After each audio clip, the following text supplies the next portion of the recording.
Então você veja que o Egito foi da onde o povo escolhido saiu, né? Estava em cativeiro naquele país, um tipo de cativeiro, e dali eles foram tirados, né, para montar o reino separado. Então a gente vai sair desse cativeiro hoje nós vamos sair desse cativeiro egípcio para ir para Yaushuru, né, celestial. Então esse é um testemunho. Então não, é um lugar que a gente vai sair. Então você veja que as duas testemunhas vão ir nesse lugar que se chama Sodoma, nesse lugar que se chama Egito espiritualmente, para dar o seu testemunho e nos tirar. Você repare que exatamente como ocorreu em Sodoma antes. Foram 2 anjos lá e tiraram os justos. Então não muda. A história se repete. Entendeu? O que houve em Sodoma, houve no Egito. Tá? Você teve 2 testemunhas tirando o povo em Sodoma e você teve 2 testemunhas tirando o povo no Egito. Ah, como, Fernando, 2 testemunhas no Egito? Teve Moisés e Arão. Tá? Mehushua e Arão foram lá, tá? Continuando o plano prefigurativo, e tiraram aquele povo de dentro do Egito. O irmão mais velho e o irmão mais novo. Você veja que Arão e Moisés eram irmãos. E quem que era o irmão mais novo? Era Moisés. Ou seja, aí continua o padrão de 2 também, porque Arão era irmão mais velho. Você veja que o irmão mais novo é que recebeu do Eterno a unção de prefiguração do Messias, né, de ungido. O irmão mais novo. Você veja que a prefiguração continua. Ele não foge do padrão prefigurativo dele. Então, ele foi lá e fez esse trabalho de tirar o povo. E uma das coisas interessantes sobre o Egito é um fato que ocorreu aqui também, que está relatado no livro de Jazar. Tá? Para mim, né? Para mim, pessoalmente, esse é um dos testemunhos mais impressionantes que tem sobre o Vaticano como Sodoma e Egito, né? A grande cidade do Apocalipse 11 da Bíblia. No capítulo 14 do livro do Justo, né, no livro de Yalshor, Jazar, tá? O nome verdadeiro provavelmente será Yalshor. Né? Existe testemunho de um homem aqui que foi, digamos assim, o pioneiro dos faraós, né? E aqui conta um pouco a história de como surgiu o título faraó para o rei do Egito, né? E eu vou ler aqui um pedaço para a gente ver. Naqueles dias, houve um homem, houve na terra de Shinar, olha só que coisa, olha onde é que veio esse homem, gente. Ele veio da Babilônia, a Suméria, a terra de Shinar, que é a mesma coisa, Shinar, Suméria, Babilônia, tanto que o nome Suméria deu origem a summer, que é verão, né, no inglês. Então você veja, na terra de Shinar, um homem sábio que tinha compreensão de todas as sabedorias de uma aparência bonita, mas ele era pobre e indigente, ó. E seu nome era Ricaion, e tinha dificuldades para se sustentar, e ele resolveu ir para Misraim, Egito. Ele foi para a terra do Egito, ele veio da Babilônia para o Egito. Você veja o link do Egito com a Babilônia. Então, o livro de aqui, só esse texto já está te dizendo que o testemunho do Egito é o mesmo testemunho da Babilônia.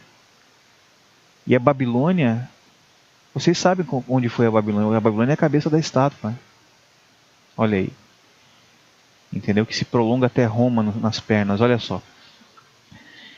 E Osíris, filho de Amon, rei do Egito, para mostrar ao rei sua sabedoria, ele resolveu ir para o Egito, né? Desculpa, vamos ler de volta aqui. Ele resolveu ir para o Egito, a Osíris, filho de Amon, rei do Egito, para mostrar ao rei sua sabedoria, para que talvez ele pudesse achar graça em sua visão e levantá-lo e dar-lhe sustento, e assim fez Ricaion. E quando Ricaion veio para o Egito, perguntou aos habitantes do Egito, relativo ao rei, e os habitantes do Egito disseram que era o costume do rei do Egito, pois era então o costume do rei do Egito sair de seu palácio e ser visto no exterior apenas um dia do ano, e depois que o rei retornaria ao seu palácio permaneceria lá. Então uma vez por ano o rei saía e andava pelo meio do povo, né? Tá? E até aqui o título que você vê aparecer é rei de Misraim mesmo. Rei de Misraim era filho de Cush, né, que gerou o povo egípcio, né, depois do dilúvio, né? Veio da descendência dos filhos de Cush, que veio de Cão, tá? E Cã, né? Cã, Cush e Misraim. Então ele saiu um dia por ano, vamos lá. E no dia, quando o rei saiu, passou para julgar causas na terra, e cada povo, tendo um traje, veio diante do rei naquele dia para obter sua causa. E quando Ricaião ouviu o costume do Egito, e que ele não poderia vir na presença do rei, ele se lamentou e ficou muito triste. E à noite, Ricaião saiu e encontrou uma casa em ruínas, anteriormente uma padaria no Egito. Olha, padaria, gente. Você veja, olha a blasfêmia, né? O padrão histórico acompanhando o padrão do Messias. Porque onde o Messias nasceu, e quem que é o verdadeiro faraó mesmo, se a gente fosse dizer? O único faraó. O único faraó que deveria existir é o Messias. Ele é o rei verdadeiro. Não existe rei de lugar nenhum. É o Messias, entendeu? O Salvador. Então você veja que aqui já começou. O Messias nasceu em Belém, né? Belém é Beit Lehem. Beit Lehem, casa do pão, padaria. Ele nasceu na padaria. O Messias nasceu na padaria. Você veja que já começou aqui o negócio do Ricaião numa padaria. Tá?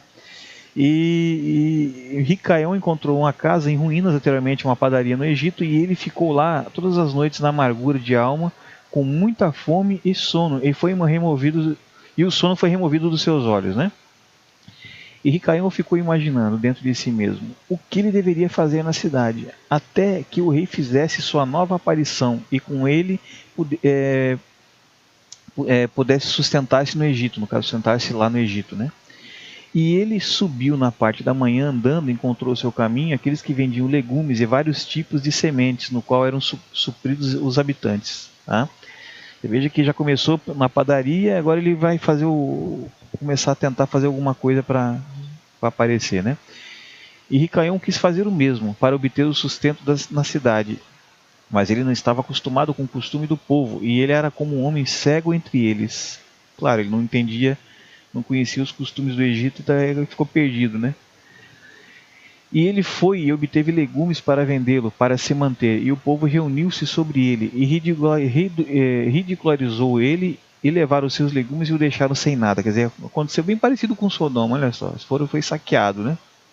Pelo povo, tá vendo? Ele era peregrino e foi saqueado. Então, Sodoma está dando testemunho do próprio Egito, né? Porque lá também faziam a mesma coisa em Sodoma, saqueavam todo mundo. Se o cara chegasse peregrino lá com mercadoria, eles saqueavam e falavam que mandavam a pessoa embora na Rua da Amargura, né? E levantou-se de lá em amargura de alma e foi para a antiga padaria, olha só. E voltou para Belém. Voltou para Belém, Beit Lehem, em que tinha permanecido toda a noite anterior. E ele dormiu lá a segunda noite. Nossa, é incrível como essas coisas são controladas, rapaz. Eu fico maravilhado, sabe? Vamos lá então. Dormiu lá a segunda noite. E naquela noite, novamente, raciocinou dentro de si mesmo como ele poderia salvar-se da fome, e ele concebeu um esquema de como agir. Ele levantou-se na parte da manhã e agiu engenhosamente. Agora começa a ficar interessante. Tá? E foi e contratou 30 fortes homens do povo, carregando seus instrumentos de guerra nas mãos. Bem parecido com o que Nimrod fez nas guerras que ele tramou lá no passado para fundar a Babilônia.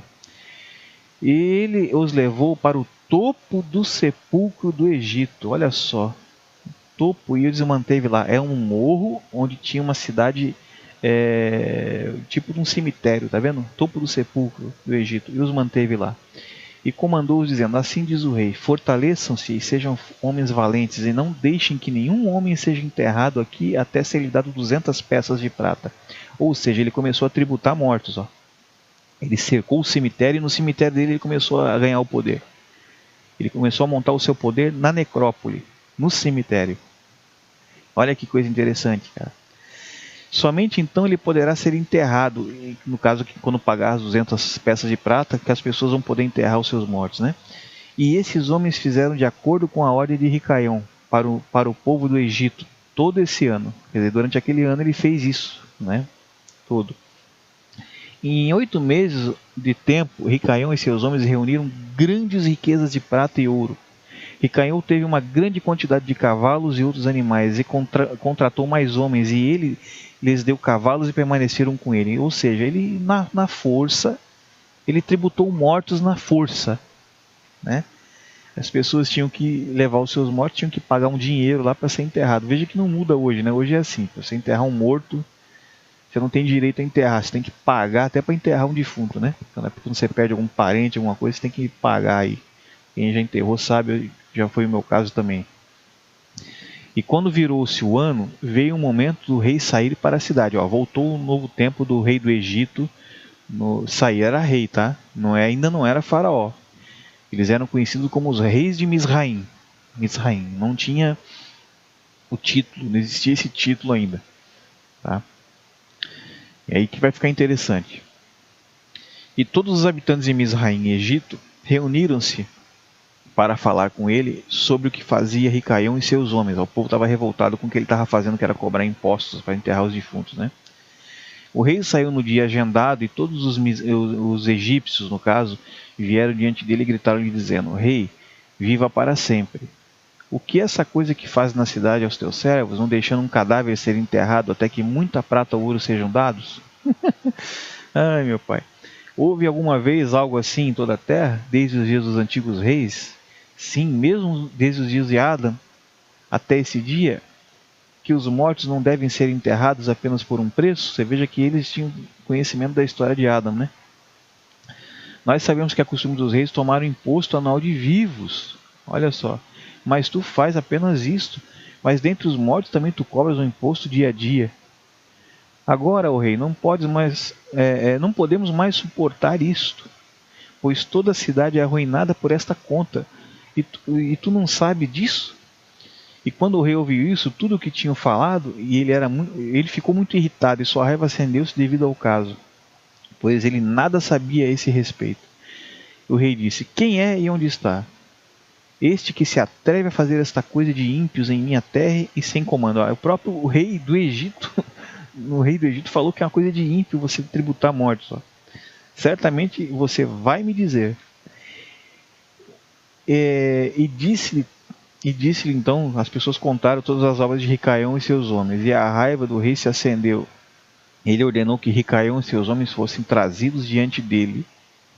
E Ricaião levou cerca de 1000 crianças, filhos e filhas, e os vestiu em seda e bordados. E olha só, cara, a sombra de quem são as crianças, ó, já mostrando aí.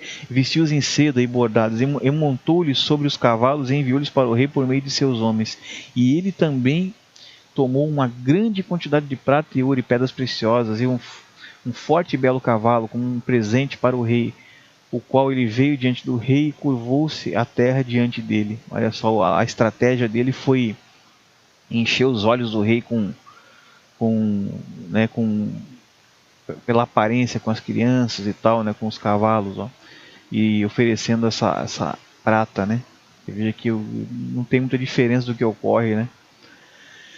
E o rei e seus servos e todos os habitantes do Egito questionaram o trabalho de Ricaião, e eles viram suas riquezas e os presentes que ele havia trazido para o rei. E agradou-se grandemente o rei, e ele se questionou a respeito dele. E quando Ricaião sentou-se diante dele, o rei perguntou-lhe sobre todas as obras. E Ricaião falou todas as palavras sabiamente diante do rei, e os seus servos e os habitantes do Egito, né? Você veja que ele é um homem que enrolou o rei do Egito, né, com a sabedoria das palavras e tal, né? E quando o rei ouviu as palavras de Ricaião e sua sabedoria, Ricaião encontrou favor em seus olhos, e ele achou favor e bondade de todos os servos do rei e todos os habitantes do Egito, devido à sua sabedoria e excelentes discursos. Ó. Você veja que é exatamente o perfil do anticristo, da besta. Tá vendo? Ó? Ele vai tributar mortos, vai começar a ganhar poder com isso, veste crianças de seda com seda e bordados, né? Olha só, ele veste aqueles que seguem a ele dessa forma, tá? E ele, com palavras, ele vai conquistando o Egito, olha só. E outra, né? Ele é um cidadão babilônico, entendeu? Então, Vamos lá. E quando o rei ouviu as palavras de Ricaião e sua sabedoria, ele encontrou favor em seus olhos. Ele achou favor e bondade de todos os servos do rei e todos os habitantes do Egito. Devido à sua sabedoria e excelente discurso, a partir daí eles o amaram, né? E o rei respondeu e disse a Ricaião: teu nome não será mais Ricaião, mas Faraó. Faraó recebeu um nome egípcio. Tá? Deve ser teu nome. Desde que tu cobraste um imposto dentre os mortos, ele se chamou Faraó. Então, Faraó é um título, tá? Relativo à cobrança de impostos de mortos. Olha só. Tá? O rei e seus súditos amaram Ricaião por sua sabedoria, e eles consultaram todos os habitantes do Egito para fazê-lo prefeito sobre o rei. E todos os habitantes do Egito e seus sábios fizeram, tornou-se uma lei no Egito. E eles fizeram Ricaião Faraó prefeito sobre Osíris rei do Egito. E Ricaião Faraó governou sobre o Egito, administrando a justiça diariamente para toda a cidade. Mas Osíris, o rei, julgaria o povo da terra um dia do ano, quando ele saísse para fazer sua aparição. E Ricaião Faraó astuciosamente usurpou o governo do Egito, e ele exigiu o imposto de todos os habitantes do Egito. Olha só. E todos os habitantes do Egito muito amaram o Faraó Ricaião, e eles fizeram um decreto chamar cada rei que devesse reinar sobre eles e suas sementes do Egito de Faraó. Então, aí, olha só o que ocorreu aqui. Você tem um homem que veio da Babilônia, entrou no Egito, tá? Tributou, se apossou do cemitério da cidade, quer dizer, um reino de mortos, tributou aqueles que quisessem colocar os mortos deles ali. Então, os mortos é que começaram a pagar impostos dos mortos, tá?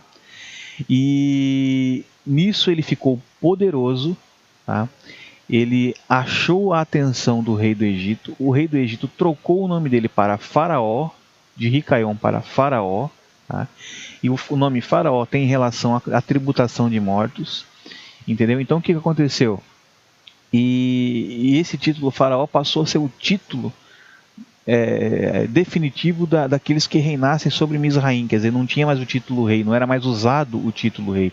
O título rei ficou esquecido e ficou o título religioso, um título religioso, que depois virou o título religioso mais tarde, que Faraó, no caso, era Deus Sol. Ficou relacionado com tributação de mortos, tá? E relacionado também à questão de ser Deus Sol. O título Faraó não era mais rei de Misraim, era Faraó de Misraim, quer dizer, Faraó do Egito. Você veja que ocorre a mesma coisa no Vaticano. Nós temos um rei que não usa o título de rei, mas usa o título religioso, que é Papa. Tá? E ele é um rei que reina sobre mortos, em cima de uma necrópole, e o seu poder está nessa necrópole. Tá? E no caso uma deusa, né, comanda, assim como Ísis comandava no Egito. Você veja o aviso, o testemunho que o Egito está dando da grande cidade. Só que esse testemunho você não via, porque está num livro apócrifo que eles escondem de você. Toda a história prefigurativa está aqui sobre o título Faraó, sobre relação com tributação de mortos, com tudo do testemunho que o Egito dá sobre essa cidade. Aí eu pergunto para vocês, tem alguma coisa a ver isso aqui com Jerusalém, meu amigo? Jerusalém nem existia nessa época. Jerusalém nem existia nessa época. Como é que o Egito vai dar testemunho de Jerusalém? Tá? Se ela não existia e não tem essas características. Eu vou dar mais uma prova fantástica aqui para vocês. Tá? De como não há relação com isso. Tá? A lei de Moisés proíbe, você veja que o império de Ricaião, Faraó, foi montado em cima de uma necrópole de mortos. A lei de Moisés diz que toda pessoa que toca a morte, ela se torna impura. Então necrópole não tem relação com Jerusalém. Não existe relação com Jerusalém, a necrópole. Então assim, ó, o sacerdote se tornava impuro, né, ao tocar mortos, defuntos, tá? Então isso é prefigurativo. O reino do Messias, no caso a Jerusalém, ou a Nova Jerusalém, né, vamos dizer assim, não será reino de mortos. Os mortos vão tomar os lugares dos mortos na morte eterna. Os vivos tomarão os lugares dos vivos na vida eterna, entendeu? Então não há relação de mortos com o reino do Messias, do Salvador, não existe. Isso aqui é uma sombra, tá? É uma sombra. E eu estava falando que eu vou dar uma prova boa, tá? A lei de Moisés proíbe, já por isso, como prefiguração, a lei de Moisés já proíbe você tocar defunto, tá? Isso é prefigurativo, porque a gente pega num morto, não muda nada na nossa vida. Eu já fiz isso, não aconteceu nada, não morri, estou vivo, né? Mas é uma prova prefigurativa, né? Uma sombra. Então não se podia tocar mortos. Olha só que coisa interessante. O Messias, quando ele chegou quando ele adentrou em Jerusalém, antes de ser preso no madeiro, né, morto no madeiro, ele atravessou o portão oriental, né, o antigo portão oriental, porque esse antigo portão oriental, ele já hoje, nos dias de hoje, ele já ficou até um nível mais baixo, ele está enterrado em relação ao novo que está hoje lá depois que foi reconstruída a cidade, né?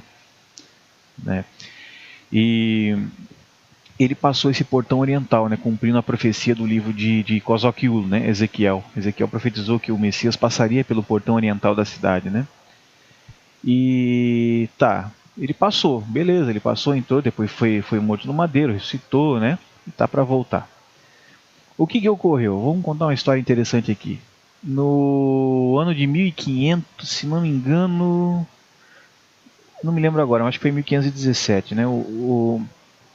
Os turcos otomanos, né, tomaram a cidade de Jerusalém, tá? Tomaram a cidade de Jerusalém.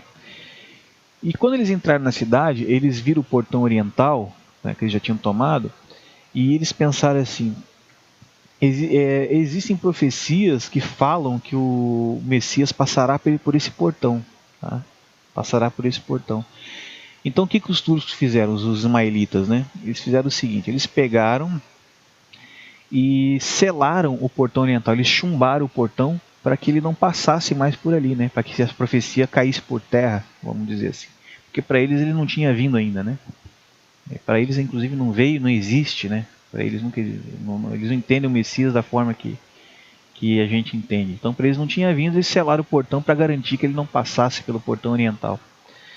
E para garantir que eles viram, olharam assim: nossa, mas isso aqui pode ser derrubado, né? Você derruba isso e ele passa.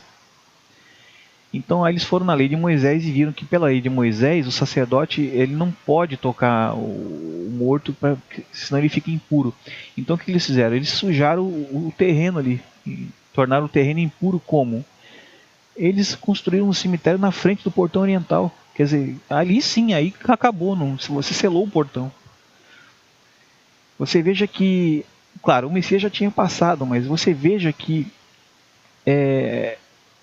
o Vaticano, ele é uma necrópole.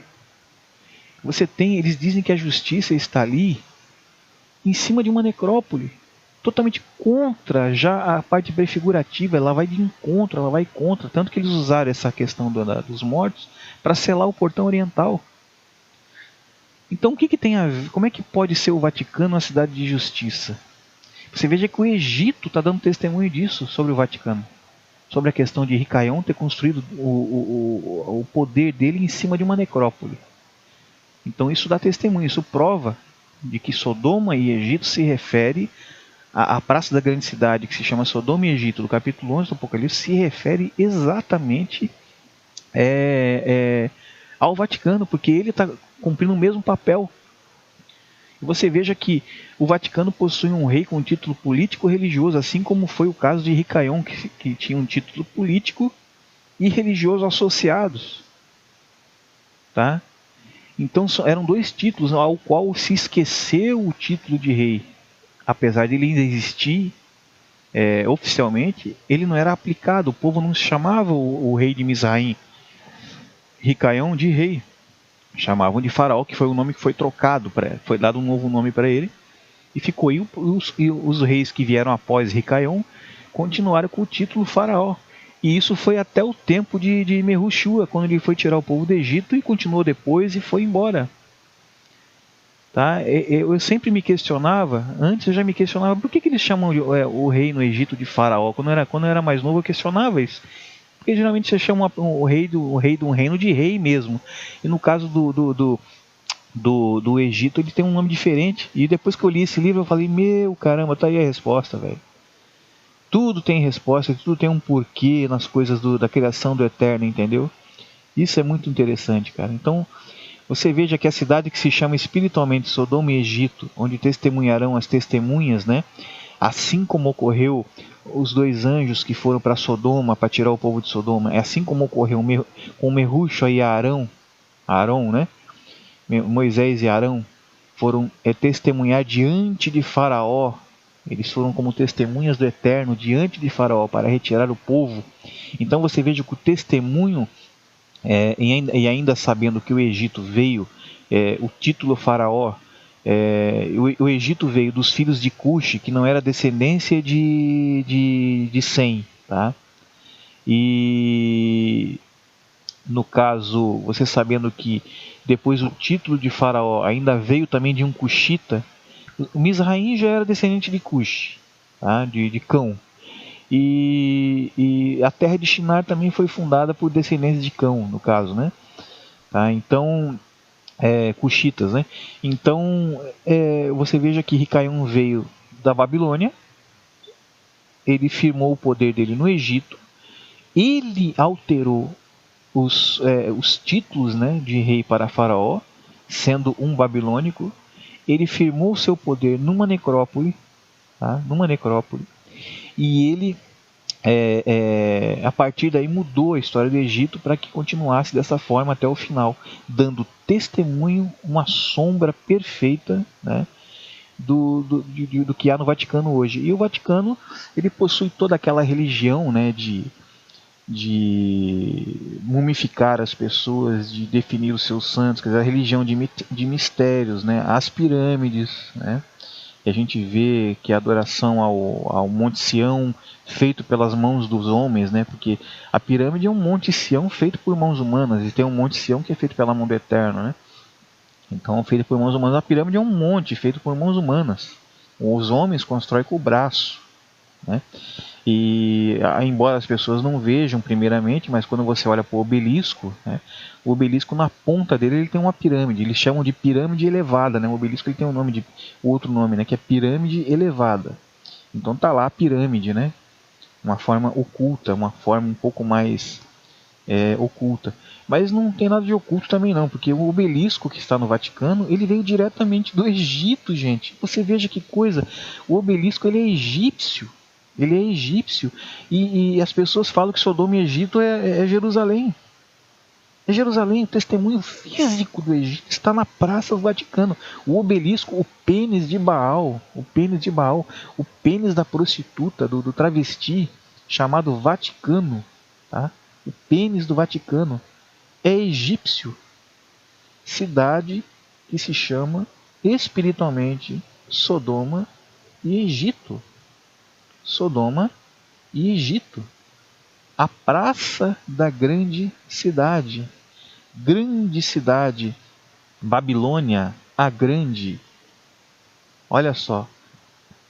A mulher que viste a prostituta, a Babilônia, é a grande cidade que reina sobre os reis da terra. Eu não consigo entender a dúvida.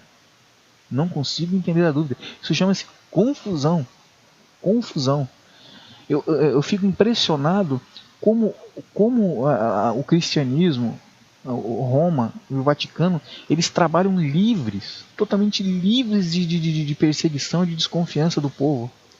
Sabe, é uma coisa tão bem armada, o povo acha que está em todos os lugares o domínio do mundo, a besta e tal, e eles estão lá trabalhando livres, totalmente livres de desconfiança, sabe? Instituindo, firmando cada vez mais o poder. Sabe, quando você monta uma vila, a primeira coisa que se constrói é uma igreja católica bem no meio. Sabe? Eles estão continuando com isso até hoje, nada mudou. Nada mudou. E ninguém percebe, ninguém vê, ninguém se atenta, ninguém denuncia, ninguém nada, eles denunciam tudo, menos eles. E quando a gente denuncia eles, aparece um monte de coisa, de gente falando que não... É incrível como eles têm a influência que se criou de Roma em cima, sabe? Em cima disso, sabe? Então, esses dois reinos, né, que são Sodoma e Egito, dão testemunho da cidade Babilônia, a grande, a cidade nova de hoje, né, que é a quarta cabeça da visão de Dayanur, né, que você observa esses reinos e tem o testemunho, sabe? Então eu peço que vocês estudem essas coisas que eu falei sobre Sodoma e Egito no livro do Justo, que eu creio que ali é onde está mais completo a representação, né? E você pode também ir ver, está na tua cara, né? Você vê que o povo saiu do Egito. E o texto ainda diz, né? Aonde o seu Senhor, quer dizer, o Senhor, o mestre da cidade, foi crucificado. Olha que incrível. Quer dizer que nessa cidade, nessa praça, houve uma crucificação, simbolicamente, literalmente, não se sabe. Mas houve, porque é uma coisa que é aclamada, segundo a profecia do texto. Houve uma crucificação, entendeu? E se você pesquisar, é exatamente o que aconteceu lá. Tá? Houve realmente uma crucificação, nem que seja uma mitologia, mas houve naquele lugar que o mestre da cidade, que é Júpiter, que depois virou Pedro na nossa língua, ele supostamente foi crucificado no local daquele obelisco, e de cabeça para baixo. Então é incrível, o texto não está se referindo a isso, não está se referindo ao Messias. O Messias foi crucificado fora dos limites de Jerusalém, foi fora. O madeiro dele não foi ali dentro, a morte dele, a hora que ele expirou, foi fora dos muros, entendeu? O sepultamento também foi fora. Tá, então, ali diz que dentro da cidade, esse senhor da cidade foi crucificado ali, sendo que o Messias nem crucificado foi, né? Então, muitas evidências, sabe? E você vê que quando esses testemunhas morrem naquela praça, haverá troca de presentes. O que para vocês lembra troca de presentes? Troca de presentes. Está relacionado com qual religião? Com qual local do planeta Terra? O nascimento dessa cultura de troca de presentes? No mesmo lugar. No mesmo lugar. É incrível esse texto. Muito incrível. Uma cidade de ser uma coisa que ela não está indicando ser, entendeu? Para mim. Olha só essa história do Ricaion aí. Ricaion era babilônico, entrou no Egito e mudou as coisas do Egito a favor da Babilônia, entendeu? É uma coisa assim bem clara. Você tem duas descendências de Cão aqui trabalhando em conjunto, sabe? É muito interessante isso daí. Então eu espero que não tenha, as pessoas aí pesquisem mais também, que vão descobrir mais coisas a respeito desse negócio aí, né? Mais prefigurações, mais paralelos, com certeza, a respeito disso, porque você veja que o Eterno fala que aquele que olhar para trás, quando sair ainda dessa cidade, desta grande cidade que se chama Sodoma e Egito, se você sair dela e olhar para trás, você vai virar uma estátua de sal, meu amigo. Olha as prefigurações, você vira uma estátua de sal, você fica seco, você perde a tua água, você vira uma estátua de sal. Entendeu? Então não é para olhar para trás, e tanto é para sair, então você vai sair, não cuida, tá?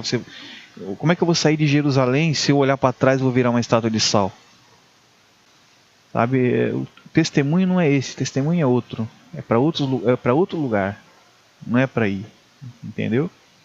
Espero que tenha acrescentado a você. Já a gente continua aí depois mais coisas aí no outro vídeo.